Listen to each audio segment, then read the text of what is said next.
안녕하세요. 저는 연신내에 살고 있는 30대 중반 여성입니다. 30대 중반에게는 일어나기 쉽지 않은 사연을 지금 계신 분들에게만 소개하려고 합니다. 그러니 다들 제 이야기를 한번 들어봐 주세요. 저는 주변 친구들보다는 비교적으로 일찍 27살 때 소개팅 어플을 통해 대기업에 다니는 남편을 만나 결혼을 했습니다.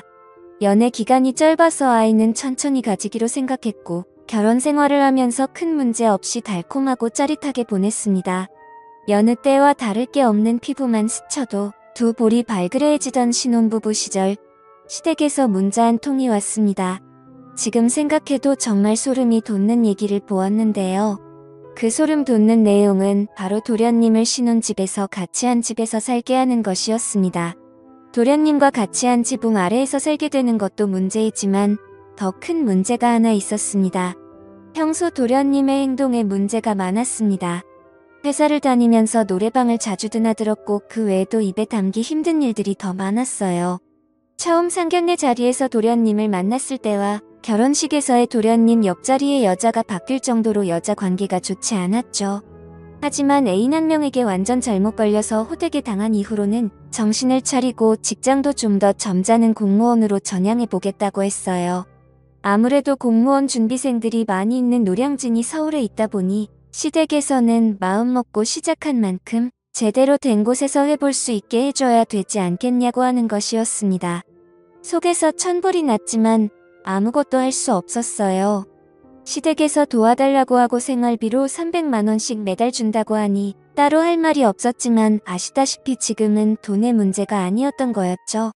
남편 말고 다른 성인 남자와 산다는 것 자체가 불편했고 남편과의 한 번뿐인 신혼생활이 이렇게 끝난다고 생각하니 제 인생이 왜 이렇게 처량하고 꼬이는지 솔직히 말해서 300만 원이면 고급 오피스텔에서 혼자 살아도 충분할 텐데 굳이 왜 같이 살아야 하는 이유를 모르겠더라고요. 그냥 돈 줄 테니 너는 입 닫고 내 아들 둘이나 챙겨라는 식으로 밖에는 이해가 되지 않더라고요.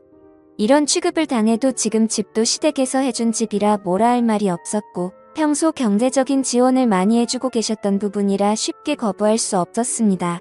그 이후 도련님은 저희에게로 왔고 받아들이기로 마음을 먹었습니다. 하지만 생각과는 다르게도 학원을 되게 열심히 다니고 밤늦게까지 공부를 하면서 집에 오면은 바로 씻고 자고의 반복이라서 생각보다 큰 문제가 없었습니다. 평일 주말을 가리지 않고 아침부터 저녁까지 불철주야 공무원 합격만 바라보고 있었습니다. 평소 도련님 혼자 챙겨 먹는 모습이 저는 너무 안쓰럽고 해서 챙겨줘야겠다는 느낌이 들어서 도련님한테 드시고 싶은 음식이 있으면 만들어주겠다고 하였지만 지금처럼 간단하게만 먹어도 된다고 하며 즉석조리 식품만 있어도 된다고 했어요. 이렇게 쉽게 300만 원씩 받으니 저는 처음에 생각한 것과는 다르게 너무나도 기분이 좋았고 경제적으로 풍요로워지니 너무 좋았습니다. 정말 마음을 잡고 공부하는 모습이 너무 보기 좋아 보이더라고요. 예전에 듣기로는 엄청 예민하고 까다롭다고 하였는데 그렇지도 않아서 좋았어요. 그런데 갑자기 도련님이 집을 나가겠다고 하였어요. 남편에게 고시원으로 들어가든 근처 원룸에서 사는 게 좋은 것 같다고 하더라고요. 그 이유가 뭐냐고 남편이 물어보자 도련님은 그냥 신혼집에 같이 있는 게 불편하다고 했대요. 저와 남편은 절대로 안 된다고 하였고 멀쩡하게 살 집이 있는데 왜 그렇게까지 해야 하냐고 말했어요. 특히나 남편은 애지중지했던 동생이라 더더욱 독립해서 나가는 것을 반대하였습니다. 얼마 지나지 않아 도련님은 저희들 몰래 그냥 집을 나가 버렸습니다.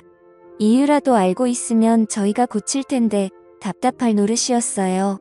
남편 역시도 황당하고 당황스러워하였고 이 상황에서 시댁에서 부모님들이 확인차 올라오셨고 도련님이 저희 집에서 나간 걸 알고 나서는 고함을 고래고래 지르면서 화를 내셨습니다. 그러고는 저에게 내가 눈치를 얼마나 주면 공부하는 애가 공부에 집중도 못하고 눈치나 보면서 집을 나갔냐고 하면서 말이죠. 저와 남편은 오해를 풀 수 있도록 충분히 말씀드렸고 그 얘기를 들은 시어머니는 지금 당장 나가서 빨리 데려오라고 말하고는 그 자리를 박차고 나가셨습니다. 저도 너무 열이 받아서 시어머니에게 그런 소리 할 거면 이 돈 안 받겠다고 하려고 했지만 일단은 참았어요. 이틀 후 저는 점심을 먹고 쉬려고 했는데 유독 오후에 더워서 시원하게 샤워를 하고 있었어요. 그런데 샤워기에서 나오는 물 사이로 들리는 현관문 도어락 열리는 소리가 들려서 저는 너무 놀랐어요. 평일 오후에 집에 남편은 절대 올 리가 없기 때문에 도둑이 든 게 확실하다고 생각했거든요. 순간 너무 무서워서 옷도 제대로 입지 못한 상태로 나왔고 혹시나 도둑인가 생각하고 있었어요. 밖으로 나가지는 못하고 슬쩍슬쩍 보고 있었는데 강도가 아닌 도련님이었어요. 저는 일단은 다행이다라는 마음을 가지고 도련님 방을 뒤따라 갔습니다. 도련님은 뒤에서 몰래 온 저를 보고 깜짝 놀랐고 그 당시 상황을 얘기해 주더라고요. 형수님은 잘못한 게 없고 제가 편하자고 나간 거였어요. 제가 편하자고 고시원으로 들어간 거고 너무 신경 쓰지 마요.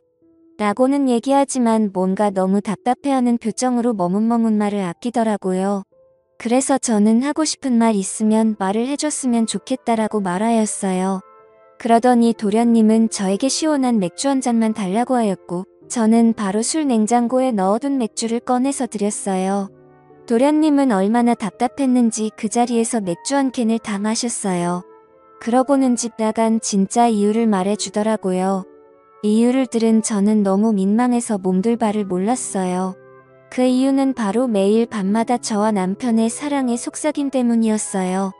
사실 저희는 신혼부부이고 지나가다가 스치기만 해도 뜨거워지기 때문에 저도 모르게 실수를 했는데 도련님 귀에 너무도 잘 들렸다는 겁니다. 저의 부부도 조심을 한다고 하긴 했는데 결국 그렇게 되었던 거죠. 도련님이 새벽에 물 마시러 나왔다가 그런 소리를 들으면 제대로 공부에 집중을 할 수 없었다고 하더라고요.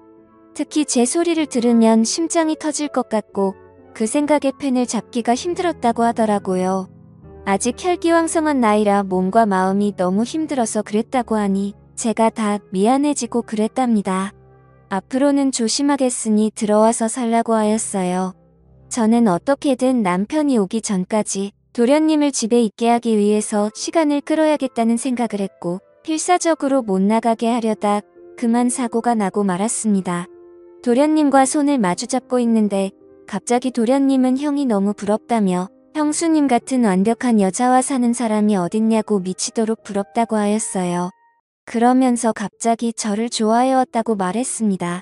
처음 인사 자리에서부터 첫눈에 반했고 제게 계속 끌렸다고 말이죠. 그런 마음을 없애려고 예민하게 굴었다고 하더라고요. 잘 참고 있었는데 다시 본인의 마음이 불같이 타올랐고 형수와 마주하고 있으면 도저히 참을 수가 없다고 말했습니다. 그렇게 말을 하더니 도련님은 제게 다가왔고 저도 내심 도련님을 마음에 두고 있어서였는지 저희 둘은 결국 실수를 저지르고 말았어요. 결국 정신이 돌아온 뒤에 도련님과 저는 평생 죽을 때까지 가지고 가야 하는 비밀이라고 약속하였고 도련님은 다시 저희 집으로 들어오기로 하였습니다. 그 이후로 남편 보기가 미안했지만 사람은 실수할 수 있다고 생각했고 죄책감은 넣어둔 채 일상을 살아갔어요. 물론 우리 부부의 신혼생활도 중요했기 때문에 남편과는 일부러 밖에 나갔다 들어오고는 했어요. 그러던 어느 날 남편이 출장을 가게 되었던 날인데 갑자기 도련님이 초저녁에 일찍 들어오는 겁니다. 그래서 도련님에게 무슨 일인데 이 시간에 집에 오냐고 공부는 어떻게 됐냐고 물었고 그러자 도련님은 물건을 두고 온 게 있어서 왔다고 했는데 도련님 입에서 술 냄새가 진동하였습니다. 도련님이 갑자기 저에게 요즘은 두 사람 사이가 괜찮냐고 묻더라고요. 저는 무례하다는 생각을 해서 대꾸를 하기 싫어 그대로 제 방으로 들어가려던 찰나 제 손목을 부여잡더니 도련님은 오늘 같이 있으면 안 되냐고 묻더군요. 그래서 절대 안 된다라고 타일렀습니다. 하지만 술에 취한 도련님은 형수와 실수한 거 형한테 다 털어놓을 거라고 하더군요.